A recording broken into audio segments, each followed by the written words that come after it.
Buy your jerseys. Buy your He's just an idiot. He's a weirdo. Lakers Suns, final minute of last night's game. You guys see this? Devin Booker getting tossed for this hard foul on Dennis Schroeder. Dangerous play, said Anthony Davis, who talked about it after the Lakers Game 3 win. Listen to this.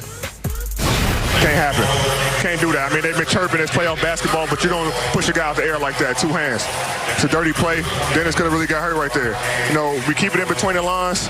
You know, we never want to, and I know Monty, you know, he's not that type of coach. I mean, he's probably going to say something to him, but he's my coach for 3 years, but, you know, that just can't happen. You know, hard fouls, things like that, playoff basketball, we accept those, but, you know, just to blatantly push a guy, you know, with two hands out the air, it's a scary play. You know, good thing he's okay, but plays like that, you know, is unacceptable. Hey, Brandon, the chippiness last night in Game 3 was blank. Oh, my goodness. This time of year, AD said it. But all this talk about, oh, it can't happen, please. It's playoff basketball. Intensity goes up. I played for an amazing coach. AAU basketball, high school basketball, Coach Cone, legendary coach, but he harped on the fundamentals. And on the defensive side, he will always say, if a guy is going up and you have to foul him, he bet not score. So you got him going up, but he's going to score because it's kind of like a soft kind of foul. So he had to do this. Now look, he knew what the results was going to be. This is basketball. I'm sorry, please, man. 1990, this happened every single game. Please, these guys are soft. No, okay. That's wow. Brandon. Put it in the take book. It's Brandon's worst take ever. It's been on the show 10 months. Worst take ever. Just happened right here today. All right. The chippiness at the end of the game was juvenile. And I don't mean multi-platinum recording artists of 400 Degrees juvenile. I mean like kids. Whether it was the stuff on the bench with LeBron and Crowder, that was juvenile. That was just kiddie stuff. And this was juvenile as in wildly immature. Listen, I understand Devin Booker was frustrated, and I do not mind a hard playoff foul. But a hard playoff foul goes north to south. You chop down on a guy. You don't go east to west pushing a guy. There is a reason that across the board this was responded to like this. Brandon, this is a dangerous play. And it was actually fortunate can you guys put me on camera? Why? Can you not put him on camera? You don't want to be on camera? Can you guys put me on camera? You're talking about, he did this. Like if he fully extended, now we're talking about something like Brandon, the guy's in the air. Hard. Did you see Brandon, how the guy's in the air. Oh my goodness. Brandon, it's the same thing in the NFL. The game has changed. In the NFL, no. The game has not changed. This specific play has always been dirty. It's this in the NFL, the intensity might go up in the playoffs. Of course. But if a guy intentionally goes at your ankles, it's a dirty play. You know the difference between a hard hit over the middle and a guy trying to take your knees out.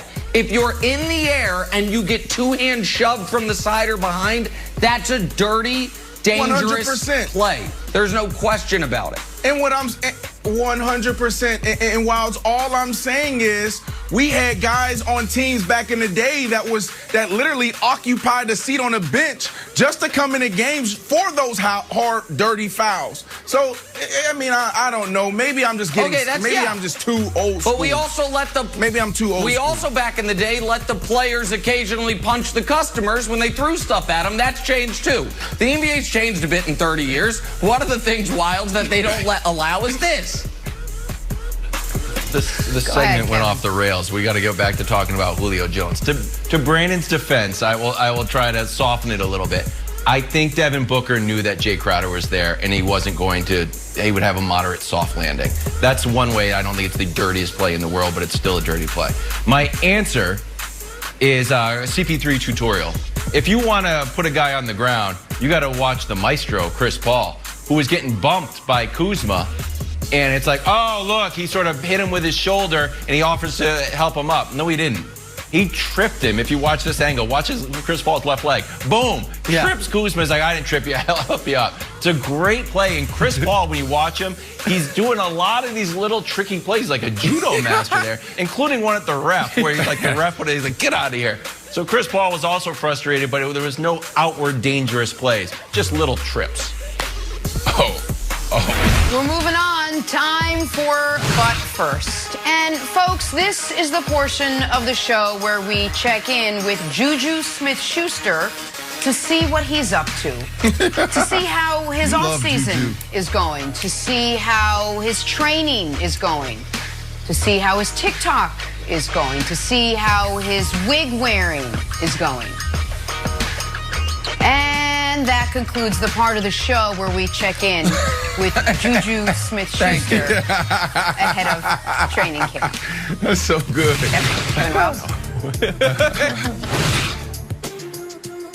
Ohtani went 0 for 3 with a walk yesterday. And I know you're saying, Wilds, I thought he was supposed to pitch. Yeah, he was supposed to. But just like you going to work, sometimes traffic gets in the way. There's a report coming out that he missed his start because there was an accident on the bridge. Joe Madden said that Ohtani was on one of the Angels buses that got stuck in transit across the bay to Oakland. So he had to take the BART. That made him too late to get his proper prep to pitch. So he's pitching tomorrow instead, tomorrow being today. But hold on, who's entered the chat? The San Francisco BART's like, whoa, whoa, whoa, whoa, whoa. Don't blame us. And they try to cover it up here. I do this sometimes. Hey, first, wow, what an honor to host a baseball superstar like Ohtani on the BART. But just for the record, we did not experience any issues on our end. Do not put this on us. We confirmed with the Operations Control Center there was no delay for any Coliseum heading train during the Bay Bridge incident. So Joe Madden, that's on you. You guys don't know how to transfer. Our trains were running smoothly. So shout out to the BART for defending yourself. Watch Ohtani tonight. Meanwhile, the MTA New York would have been like, we can't be bothered to even respond. Hey, time for Drawing a Blank. We start with the future of Julio Jones as he appears to be headed out of Atlanta. The latest report says the Falcons have been offered a first-round pick for the superstar receiver. Hey, we got a superstar receiver, Brandon Marshall. The team that should trade for Julio Jones is blank. All right, let me tell a little story. 2006, drafted to the Denver Broncos with the 119th pick in the 4th round. And I stayed there for 4 years, then traded to the Miami Dolphins. I went from averaging 170 targets and 100 catches to around 140 targets and 80 catches. And I could never get those practices out of my head and those meetings out of my head and game day out of my head in Denver when I was in Miami. You remember those moments when you were just the man. And that is Julio Jones. 2015, 2016, his only 2 All-Pro years. His career high still in catches, in receptions, in yards a catch, and first downs.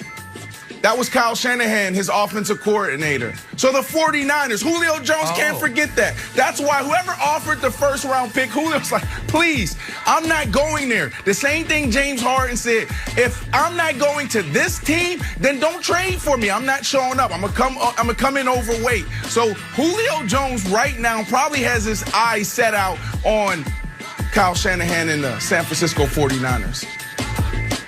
All right, first of all, it's an excellent story and an excellent take, but the audience might be like, why is he talking about Julio being overweight? Spoiler alert, America, there's a receiver we might have just recently showed on the show that Brandon thinks should maybe, do some crunches. I'm not naming names, but he has overweight on the mind. All right, my answer, though, I would love to say the Packers, but the Packers seem insistent on alienating rather than embracing their superstar quarterback. So I'm going to say the Ravens. Haven't we been saying that Lamar needs better receiving options? Weren't we saying that Antonio Brown maybe should go there? Well, send Julio there. Like, that would be, if you're Baltimore, you're drafting in the late first round anyway because you've been so good since you got Lamar. Now, to Brandon's point, I'm not sure how much Julio would love it, but Julio's already got the Hall of Fame level numbers. He's already got all the money. reportedly what he wants to do is win. Baltimore has a great chance, the best chance of anybody, to, of course, finish second in the AFC to the Chiefs. But still, that's something. So I say the Ravens, Wildes. Come on, you know what's happening. We know what's going to go on. We know Belichick is got his eyes on Julio Jones. We know Julio Jones saw what Randy Moss did in the latter stages of his career. We know that the Patriots spent the most money bringing in all sorts of talented players all across the board. And guess what? We also have the money to do it. Can we show how much money that we're still sitting on? We got a printing press up in Foxborough. Team's ready to win. 49ers, whatever. They're not going to Cleveland. There's one team out there that's the greatest franchise in the history of sports, and we got the money, and we got a great quarterback that he's friends with. So let's go. Jenna, I appreciate you asking this question, but